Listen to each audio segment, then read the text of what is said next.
নমস্কার দর্শক, আপনারা দেখছেন শিলচর বাংলা নিউজ ইউটিউব চ্যানেলের সঙ্গে রয়েছে আমি তমাল গোস্বামী এবং আপনাদের প্রত্যেকেই স্বাগত জানাই আমাদের এই ইউটিউব চ্যানেলে। এই মুহূর্তে আপনারা দেখছেন বরাক নদীর ফুটেজ, অন্নপূর্ণা ঘাটে যা কন্ডিশন রয়েছে এবং আপনারা সম্পূর্ণ ভিডিওটি দেখে যাবেন এই অনুরোধ রইল আপনাদের কাছে, কারণ আমরা অনেক কষ্ট করে আপনাদের জন্য ভিডিওটি বানাই। আপনারা যদি পুরো না দেখেন তাহলে আমাদের ভালো লাগে না।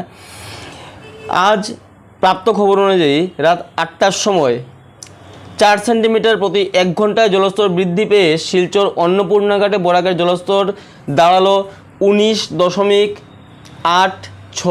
মিটার, 19.86 মিটার, যেখানে অন্নপূর্ণা ঘাটের বিপদসীমা রয়েছে 19.83, 19.83 মিটার, সেখানে 3 সেন্টিমিটার উপরে বইছে। বিপদসীমা পার করলো বরাক নদী।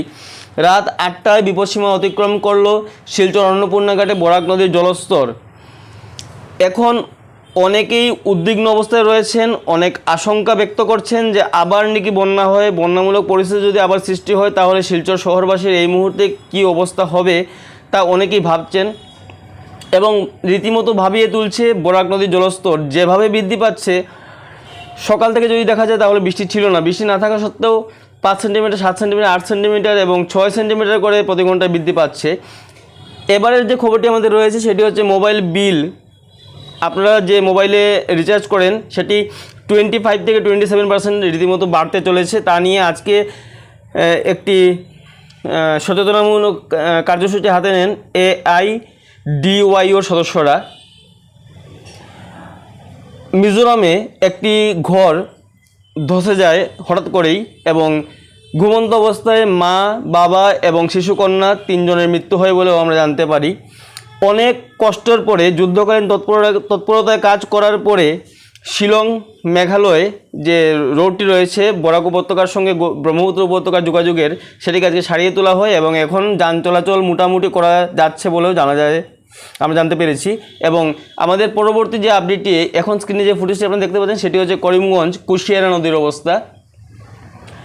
যদিও আমরা জানতে পেরেছি সিংলা নদীর যা জলস্তর রয়েছে বা কুশিয়ারা নদীর বা লঙ্গাই নদীর, সিংলাতে হয়তো কমছে বা লঙ্গাইতে হয়তো স্থিতাবস্থায় রয়েছে, কিন্তু কুশিয়ারা জলস্তর ক্রমাগত বৃদ্ধি পেতে থাকছে। এবং করিমগঞ্জ শহরবাসী প্রত্যেকের জন্য আমরা আমাদের এই নিউজ চ্যানেলের পক্ষ থেকে ব্যক্তিগতভাবে আমরা সমবেদনা জ্ঞাপন করছি, কারণ বিগত এই যে মরশুমটা চললো বন্যার, তাতে ওনারা দুবার বন্যাগ্রস্ত হয়ে গেছেন, বন্যাক্রান্ত অবস্থায় কাটিয়েছেন দিন এবং এবার তৃতীয়বার। তো আমরা চাই যে অনেক অংশে অনেক জায়গায় যেন জল না ঢুকে, জল যদি কমে যায় তাতে মঙ্গল। এবং করিমগঞ্জ শহরবাসী প্রত্যেকের জন্যই আমাদের সেই সমবেদনাটুকু রয়েছে। আপনারা অতি অবশ্যই আমাদের চ্যানেলটিকে সাবস্ক্রাইব করে ভিডিওটিকে লাইক করে আমাদের পাশে থাকবেন আগামী আপডেটের জন্য। ধন্যবাদ।